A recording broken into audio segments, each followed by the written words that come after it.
It's very easy not to visit a dementia unit because they all seem so out of the way and invisible somehow. But if you can visit, there's so many central benefits and side benefits. It's well worth the effort. So there's 3 steps to prevent procrastination.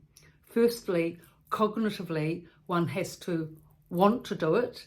Secondly, emotionally, one has to feel that you want to get there.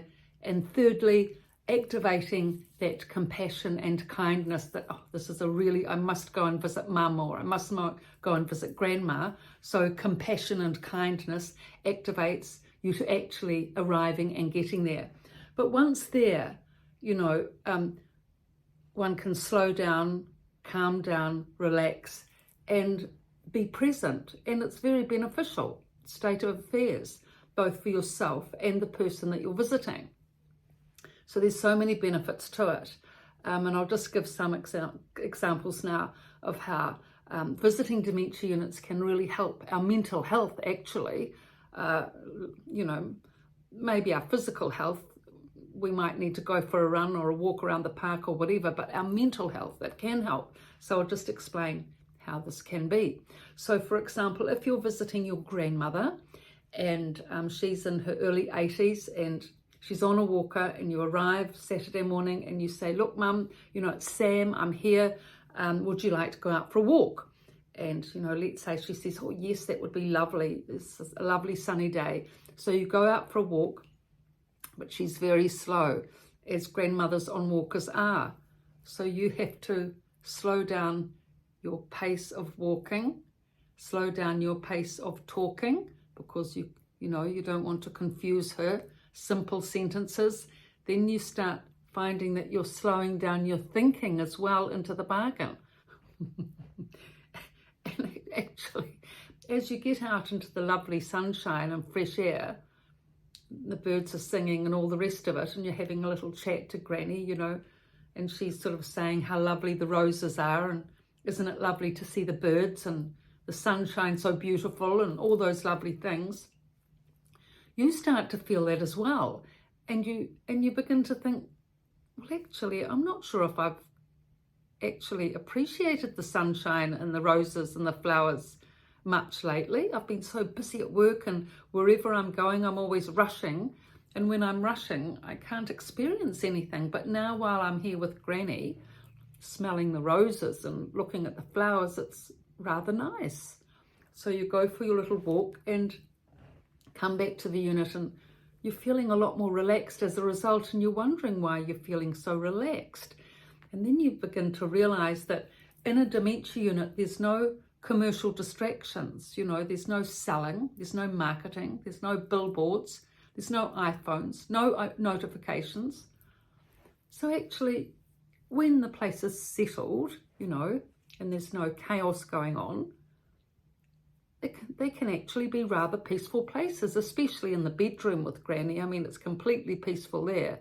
Nothing else is going on except you and Granny.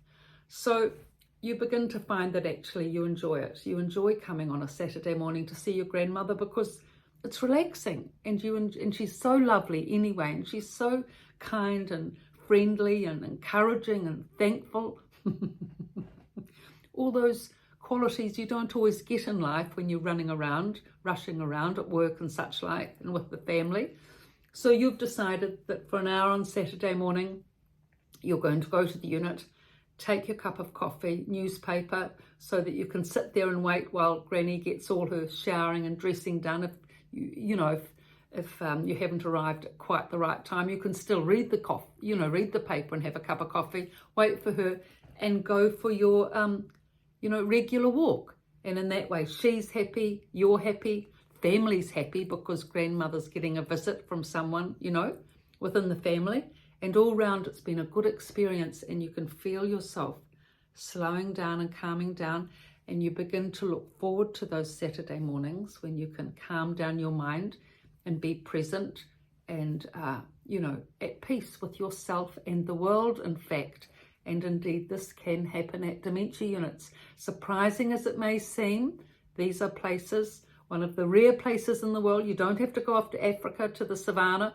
you know, or on some big trip into the country, you just need to visit Granny and sit there and have a lovely time and wind down and be at peace with the world.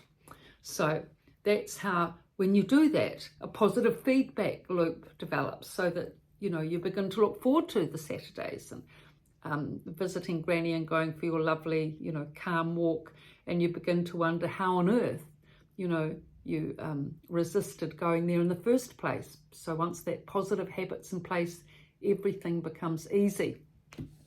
So this is the two books I've written, The Resident's Voice from a Dementia Unit and The Resident's Rise from a Dementia Unit. Both these books you can get on Amazon, and in the description below my website, www.pietavalentine.com, and in the reviews you can actually get the 25 setup videos for both books for people going into dementia units. The 25 videos there, which are at the beginning of this YouTube series, are really important for setup, and then the 25 videos when people are in dementia units, and if they're having problems with anxiety, depression, anger, and various activities, you know, those 25 videos and the go into that. And the epilogues in both books are written in detail on all these videos are in the epilogues of both books. So if you prefer reading and you like to have something in your handbag to refer to when you go to the dementia unit, to make notes and keep note of, you know, what you're doing and the techniques that you're trying and the results that you're getting, just write in the book. Take a pen, and no problems with the, you know, it's big writing, and you can just, if you're, you know, doing phone calls and getting to know the staff, if that's what you're working on, how to organise the phone calls for your relative, that's a big subject in itself, trying to organise phone calls, then you can write notes in the book and who you have to speak to and what you need to do, and etc, etc. So we might do a video on phone calls because they're actually really important. So anyway, that's all there. So thank you very much for your likes and subscriptions. I really appreciate it. Please pass on this link to other friends and family that may benefit from this, who are dealing with dementia as well. Thank you.